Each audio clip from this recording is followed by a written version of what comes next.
यह कहानी है 11 फरवरी 2011 की, जब दिल्ली के भीड़भाड़ वाले न्यू दिल्ली रेलवे स्टेशन के बाहर एक रहस्यमयी काले रंग का ट्रैवलिंग बैग दिखाई देता है। शुरुआत में वहां से गुजरने वाले यात्रियों और स्थानीय लोगों ने इसे नजरअंदाज कर दिया। सोचा शायद किसी का सामान होगा जो जल्द ही वापस आएगा। लेकिन समय बीतता गया। 1 घंटा, 2 घंटे, 3 घंटे, बैग वहीं पड़ा रहा, बिना किसी दावेदार के। धीरे धीरे बैग को लेकर लोगों के मन में शक गहराने लगा। आखिरकार उन्होंने इसकी सूचना पुलिस को दी। सूचना मिलते ही पुलिस की टीम मौके पर पहुंचती है। माहौल में खामोशी छा जाती है। पुलिस जब उस बैग को खोलती है तो जो दृश्य सामने आता है उसने वहां मौजूद हर किसी के रोंगटे खड़े कर दिए। बैग के अंदर एक महिला का शव ठूंस कर भरा गया था। महिला की उम्र लगभग 29 साल थी। यह एक सर्द खौफनाक वारदात की गवाही दे रहा था। लेकिन सवाल यह था, कौन थी यह महिला और उसकी हत्या किसने और क्यों की? इस बैग के साथ एक ऐसी साजिश का पर्दाफाश होने वाला था जिसने पूरे शहर को हिलाकर रख दिया। जैसे ही पुलिस ने जांच शुरू की, सबसे पहले क्राइम सीन पर मौजूद लोगों और आसपास की दुकानों के मालिकों से पूछताछ की गई। क्या किसी ने देखा था कि यह बैग यहां किसने रखा? लेकिन हर कोई यही कह रहा था, नहीं देखा। पुलिस के हाथ कोई ठोस सुराग नहीं लगा। सीसीटीवी फुटेज खंगाले गए, लेकिन वहां भी कोई मदद नहीं मिली। अब पुलिस के पास सिर्फ एक ही रास्ता बचा था, इस लड़की की पहचान का पता लगाना। लड़की की तस्वीर और उपलब्ध जानकारी को तुरंत सभी पुलिस स्टेशनों और मीडिया में शेयर किया गया। देखते ही देखते यह खबर हर अखबार और न्यूज चैनल पर चलने लगी। पुलिस को उम्मीद थी कि शायद कोई इस लड़की को पहचान ले। और फिर इस केस की एक खास बात सामने आई जिसने सबका ध्यान खींचा। लड़की के पेट के दाहिनी तरफ एक खूबसूरत मोर का टैटू था। साथ ही उसने अपनी नाभि में एक नवेल रिंग पहनी हुई थी। यह अनोखी पहचान मीडिया के लिए भी चर्चा का विषय बन गई। यही वजह थी कि इस मामले को नाम दिया गया a girl with the peacock tattoo. लेकिन सवाल जस का तस था, कौन थी यह लड़की और किसने इसे इस बेरहमी से मारा? क्या पुलिस इसके कातिल तक पहुंच पाएगी या यह राज हमेशा के लिए गुमनाम रह जाएगा? जांच की हर दिशा में हाथ पैर मार रही पुलिस के लिए यह मामला एक पहेली बनता जा रहा था।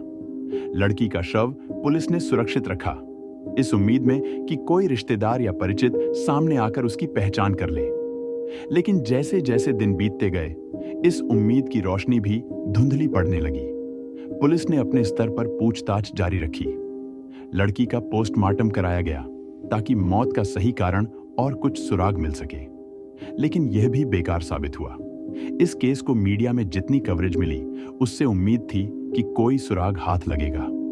अखबारों के पहले पन्ने और टीवी चैनलों पर खबरें चलती रहीं, लेकिन नतीजा वही, सन्नाटा। दिन बीतते गए और 12 दिनों के इंतजार के बाद पुलिस के पास कोई विकल्प नहीं बचा। शव को लंबे समय तक सुरक्षित रखना अब मुश्किल हो रहा था। धीरे धीरे उसका हाल खराब होता जा रहा था। अंततः पुलिस ने एक मुश्किल फैसला लिया, अज्ञात मानकर शव का अंतिम संस्कार करना। और इस तरह 23 फरवरी 2011 को इस लड़की का अंतिम संस्कार कर दिया गया। लेकिन सवाल फिर भी बाकी रह गए। कौन थी यह लड़की? उसके साथ ऐसा क्यों हुआ? और वह कौन था जिसने इसे मौत के घाट उतारकर लावारिस छोड़ दिया? अंतिम संस्कार के बाद जब पुलिस को कोई और सुराग नहीं मिला, तो यह केस लगभग ठंडा पड़ने ही वाला था। लेकिन फिर 24 फरवरी 2011 को एक नया मोड़ आया। करतार सिंह नामक एक व्यक्ति ने पुलिस से संपर्क किया और दावा किया कि वह लड़की जिसका शव रेलवे स्टेशन पर मिला था, वह उसकी बेटी नीतू सोलंकी है। पुलिस के लिए यह चौंकाने वाली खबर थी। लेकिन जब करतार सिंह से पूछा गया कि वह पिछले 13 दिनों से कहां थे और अब शव के अंतिम संस्कार के बाद क्यों सामने आए, तो उनका जवाब और भी हैरान करने वाला था। करतार सिंह ने बताया कि उनकी बेटी ने 1 साल पहले 2010 में अपने पेट पर एक मोर का टैटू बनवाया था। जब उन्होंने टीवी पर इस केस के बारे में सुना और लड़की के टैटू के बारे में जाना, तो उन्हें एहसास हुआ कि शायद यह शव उनकी बेटी का ही हो। लेकिन शुरुआत में उन्हें इस बात पर यकीन नहीं हो रहा था। क्यों? क्योंकि जून 2010 में उनकी बेटी ने उन्हें बताया था कि उसकी सिंगापुर में जॉब लग गई है और अब वह हमेशा के लिए वहीं रहकर काम करेगी। उसके बाद उनकी बेटी सिंगापुर चली गई थी। और वे नियमित अंतराल पर वेबकैम के जरिए बात करते थे। हालांकि 10 फरवरी को करतार सिंह से उनकी बेटी की आखिरी बात हुई थी। उस समय उसकी बेटी के सिर पर एक पट्टी बंधी हुई थी। जब करतार सिंह ने पूछा कि यह पट्टी क्यों बंधी है, तो बेटी ने बताया कि पैर फिसलने की वजह से सिर में हल्की चोट लग गई थी। लेकिन 10 फरवरी के बाद करतार सिंह से उनकी बेटी का कोई संपर्क नहीं हुआ, और जब उन्होंने टीवी पर लड़की के टैटू के बारे में सुना तो कहीं ना कहीं उन्हें यह शक हुआ कि यह शव उनकी बेटी नीतू का ही हो सकता है। क्या करतार सिंह का शक सही था? क्या यह शव सचमुच नीतू का था? और क्या उसकी मौत के पीछे कोई गहरी साजिश थी? अब पुलिस और नीतू के परिवार के सामने सबसे बड़ा सवाल यह था कि अगर नीतू पिछले 1 साल से सिंगापुर में रह रही थी और अपनी फैमिली से लगातार संपर्क भी कर रही थी, तो उसका शव दिल्ली के न्यू दिल्ली रेलवे स्टेशन के बाहर कैसे पहुंचा? यह सवाल सभी के दिमाग में था। अगर नीतू सिंगापुर में थी तो उसके शव का दिल्ली में क्या काम? पुलिस के पास अब तक इस केस में एक ही कामयाबी थी, उस लड़की का नाम, जो कि था नीतू सोलंकी। अब पुलिस की पूरी ताकत इस सवाल के जवाब तक पहुंचने में लग गई। उन्होंने नीतू सोलंकी के जीवन के हर पहलू की जांच शुरू की, यह समझने की कोशिश की कि क्या वह सच में सिंगापुर में थी या कहीं कुछ और छिपा हुआ था। साथ ही यह पता लगाने की कोशिश की गई कि उसकी हत्या के पीछे की सच्चाई क्या हो सकती है। जैसे जैसे पुलिस ने नीतू के अतीत को खंगालना शुरू किया, मामले में एक के बाद एक नए रहस्यों का पर्दाफाश होने वाला था।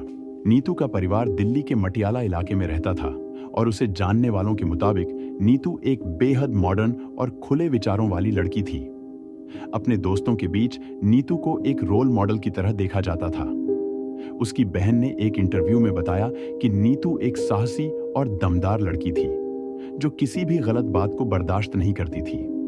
एक बार जब वह रास्ते से जा रही थी, तो एक लड़के ने साइकिल पर आकर उसे छेड़ने की कोशिश की। नीतू ने उसे ऐसा सबक सिखाया कि वह डर के मारे अपनी साइकिल छोड़कर भाग खड़ा हुआ, और नीतू वही साइकिल अपने साथ घर ले आई। लेकिन यह साहसिकता सिर्फ एक बार की घटना नहीं थी। नीतू की बहन ने एक और किस्सा बताया। एक बार एक लड़का नीतू को भद्दे कमेंट कर रहा था। नीतू ने उसे पकड़ लिया और उसका कॉलर पकड़कर उसे अपनी गलती का एहसास कराया। नीतू के इन साहसी और आत्मविश्वास से भरे व्यवहारों से यह साफ था कि वह कभी भी किसी के सामने कमजोर नहीं पड़ती थी। नीतू ऐसी लड़की थी जो अपने हक के लिए खड़ी हो जाती थी और किसी भी गलत को बर्दाश्त नहीं करती थी। लेकिन क्या यही साहसिकता नीतू के जीवन के अंत में एक अहम भूमिका निभाई, या फिर कुछ और था जो हम नहीं जानते? नीतू ने दिल्ली यूनिवर्सिटी से वकालत की पढ़ाई पूरी की थी और कॉलेज के दिनों में उसने छात्र संघ का चुनाव भी लड़ा था। एक तेज तर्रार और आत्मविश्वासी लड़की, नीतू ने अपनी जिंदगी में हमेशा कुछ बड़ा करने की सोची थी। नीतू के पिता एक डेयरी कारोबारी और रियल एस्टेट एजेंट थे, और नीतू ने कभी भी किसी भी चुनौती से पीछे नहीं हटने का फैसला किया था। 2007 में जब वह सिर्फ 25 साल की थी, नीतू ने राजनीति में भी कदम रखा और म्युनिसिपल कॉरपोरेशन के चुनाव में भाग लिया था। हालांकि वह चुनाव नहीं जीत पाई, लेकिन उसकी मेहनत और इरादे ने उसे दूसरों से अलग कर दिया।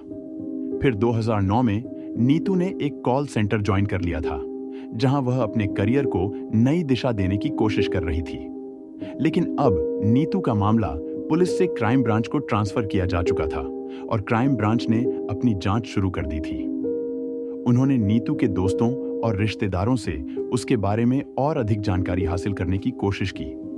इसी दौरान क्राइम ब्रांच को एक अहम सुराग हाथ लगा, कुछ ऐसा जो नीतू के मर्डर की गुत्थी को सुलझाने में मदद कर सकता था। अब सवाल यह था, क्या यह सुराग पुलिस को नीतू के मर्डर के असली अपराधी तक ले जाएगा?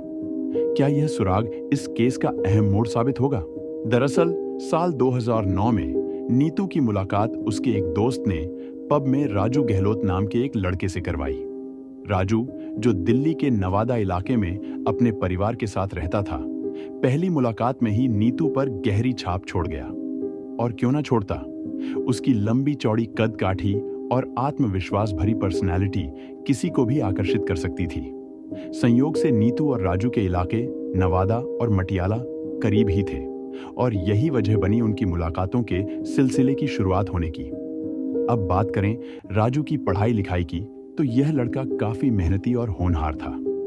उसने दिल्ली में वोकेशनल स्टडीज की पढ़ाई की, उसके बाद टूरिज्म में मास्टर डिग्री हासिल की।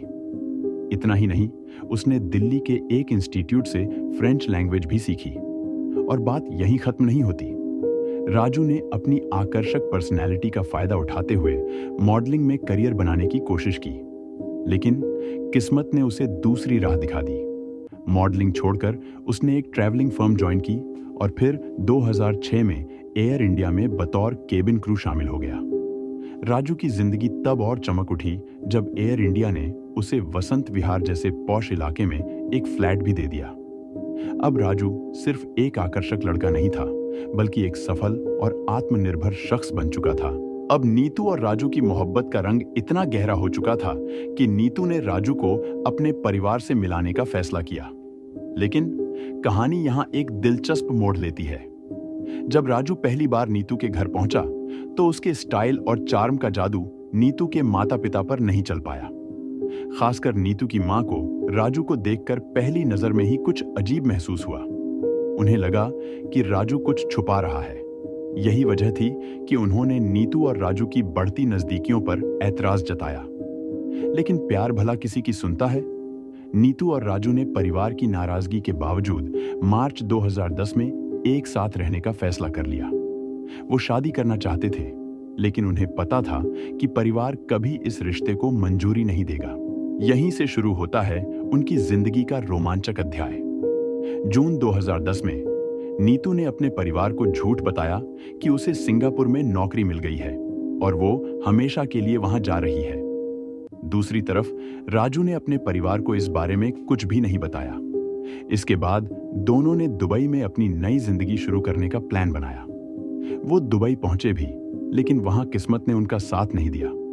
उन्हें वो कामयाबी नहीं मिली जिसकी उन्होंने उम्मीद की थी। हालात ऐसे बने कि दोनों को दुबई छोड़कर वापस इंडिया लौटना पड़ा।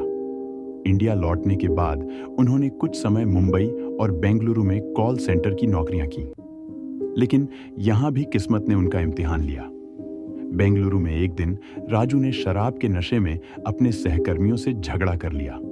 ये झगड़ा इतना बढ़ा कि दिसंबर 2010 में दोनों को सब कुछ छोड़कर वापस दिल्ली लौटना पड़ा। दिल्ली लौटने के बाद अब राजू और नीतू की जिंदगी में एक भूचाल सा आ गया। वो दोनों बेरोजगार हो गए और उन्होंने दिल्ली के आश्रम चौक के पास रहने के लिए एक फ्लैट ले लिया। अब कहानी ने लिया एक खौफनाक मोड़। नीतू की हत्या के मामले में पुलिस की शक की सुई सीधे राजू पर जा टिकी थी। हालांकि राजू मानो हवा हो गया था, ना कोई सुराग, ना कोई खबर। दिल्ली पुलिस उसकी तलाश में पूरी ताकत झोंक चुकी थी, लेकिन राजू कहीं भी नजर नहीं आ रहा था। पुलिस ने अपनी रणनीति बदली। अब उनका फोकस राजू से जुड़े लोगों पर था। पूछताछ के दौरान पुलिस को पता चला कि राजू के कुछ रिश्तेदार अब भी उसके संपर्क में हैं और उसे पैसे और मदद पहुंचा रहे हैं। इन्हीं में से एक नाम सामने आया, नवीन शौकीन, जो राजू की बुआ का लड़का था। पुलिस ने नवीन को कस्टडी में लिया। नवीन दिल्ली के नांगलोई इलाके में रहता था और गुड़गांव में उसका बर्फ का कारखाना था। वो राजू के बेहद करीब था। पूछताछ के दौरान पहले तो नवीन ने पुलिस को गुमराह करने की कोशिश की, लेकिन जब पुलिस ने सख्ती दिखाई तो वो टूट गया।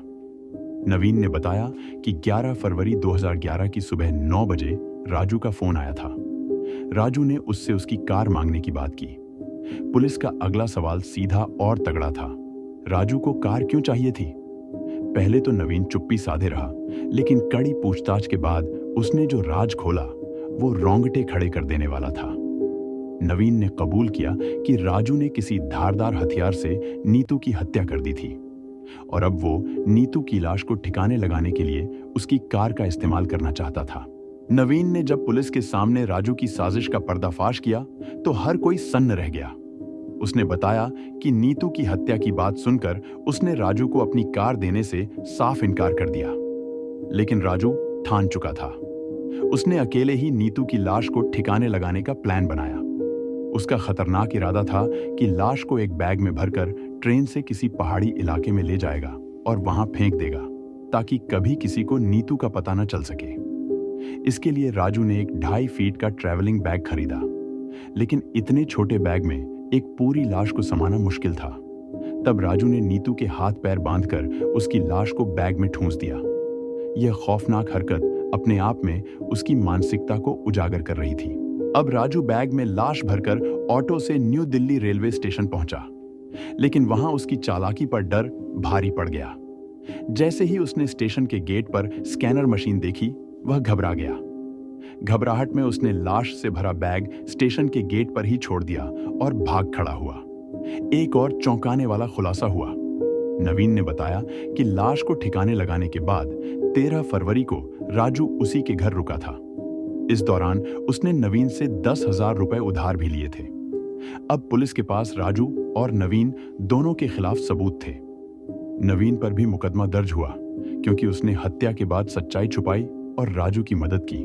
नीतू और राजू के बीच झगड़े रोजमर्रा की बात हो चुकी थी। पुलिस की माने तो उनके रिश्ते में झगड़े इतने आम हो गए थे कि एक दिन गुस्से में नीतू ने राजू के सारे पहचान पत्र और दस्तावेज जला दिए।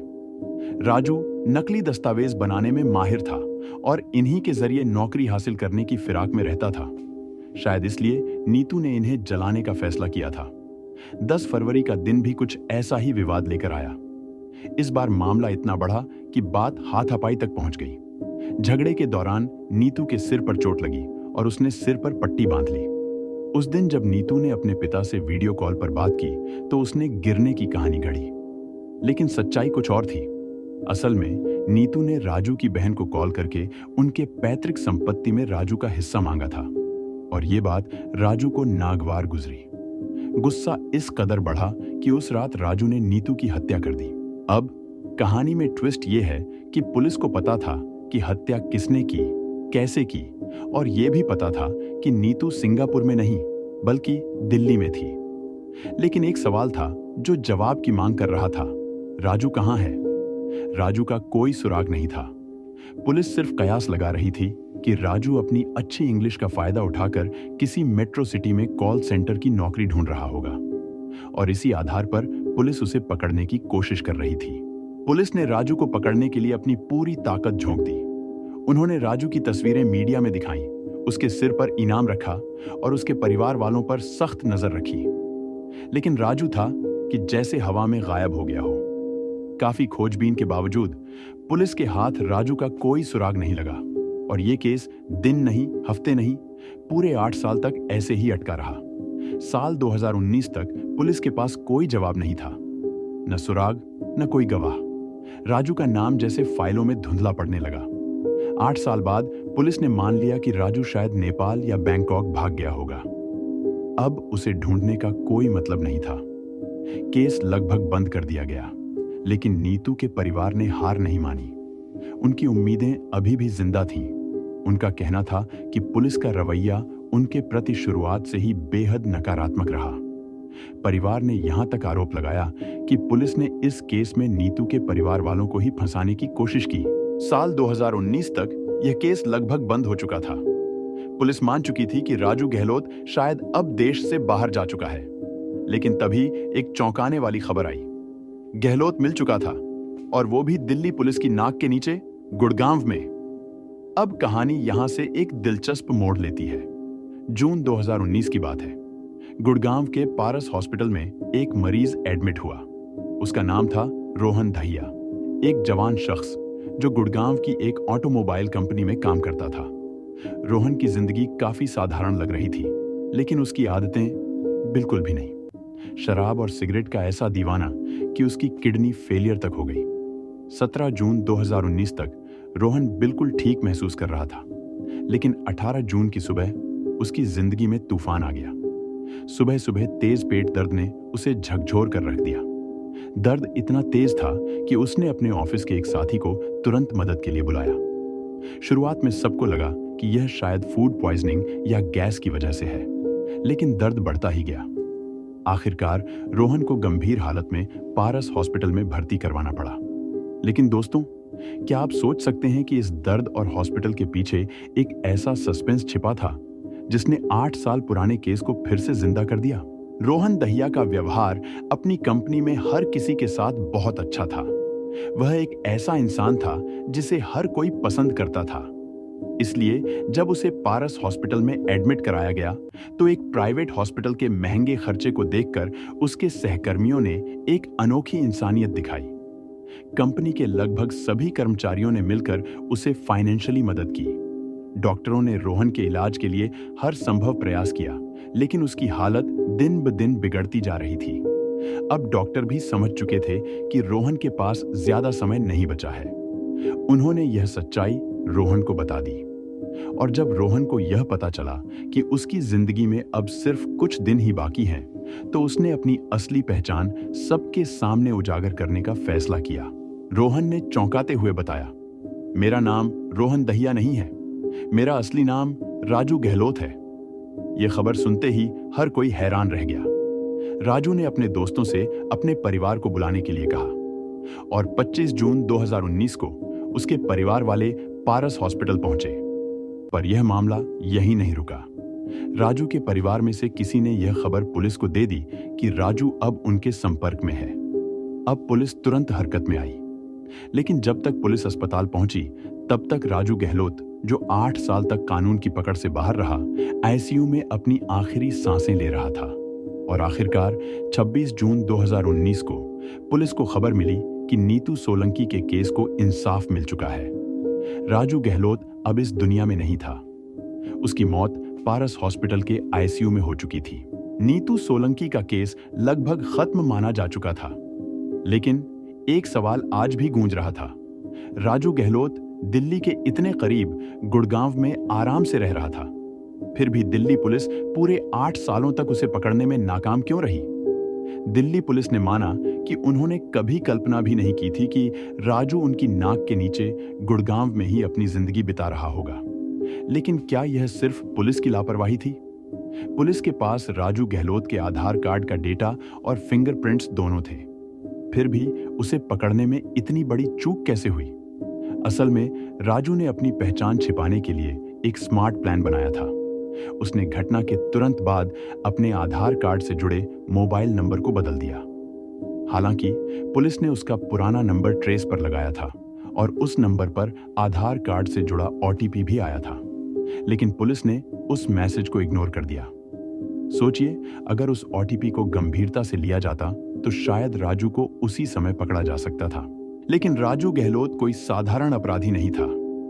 फर्जी पहचान बनाने में माहिर राजू ने इस हत्या के बाद अपनी पूरी आइडेंटिटी बदल दी। उसने रोहन दहिया के नाम से नए डॉक्यूमेंट बनाए। इसके बाद उसने बेंगलुरु, पुणे जैसी मेट्रो सिटीज में काम किया और फिर गुड़गांव में आकर बस गया। इतना ही नहीं, राजू ने अपनी पर्सनैलिटी पूरी तरह बदल ली। अब वो किसी से ज्यादा बात नहीं करता था, कभी किसी के साथ बैठकर शराब नहीं पीता था, और फोटो खिंचवाने से तो वह जैसे डरता था। उसे हमेशा यह डर रहता था कि कहीं उसकी असलियत सामने ना आ जाए। इस कहानी का अंत ऐसा था जो दिल को झकझोर कर रख देता है। नीतू सोलंकी, जिसने अपने प्यार के लिए सब कुछ छोड़ दिया, अपने परिवार को, अपनी जिंदगी को, उसी नीतू का कत्ल, उसी के प्यार राजू गहलोत ने कर दिया। एक तरफ नीतू के बलिदान थे और दूसरी तरफ राजू की निर्ममता। राजू को कानून के हाथों अपनी सजा भुगतनी चाहिए थी, लेकिन किस्मत का पहिया कुछ और ही घुमा। 8 सालों तक कानून से भागने वाला राजू आखिरकार अपने ही कर्मों की सजा भुगतता हुआ अस्पताल में दम तोड़ गया। नीतू की मां का कहना था, पुलिस तो हमारी बेटी को इंसाफ नहीं दिला पाई, लेकिन भगवान ने वही इंसाफ हमारी झोली में डाल दिया। यह कहानी हमें सिखाती है कि प्यार में अंधा विश्वास कितना खतरनाक हो सकता है और किसी के कर्म कभी ना कभी उसे जरूर घेरते हैं। तो 8 साल की भागदौड़ के बाद नीतू सोलंकी के परिवार को आखिरकार इंसाफ मिला, पर यह इंसाफ एक ऐसे मोड़ पर आया जहां सब कुछ बदल चुका था। क्या यह इंसाफ था या भाग्य का खेल? आपकी राय क्या है? नीचे कमेंट में जरूर बताएं।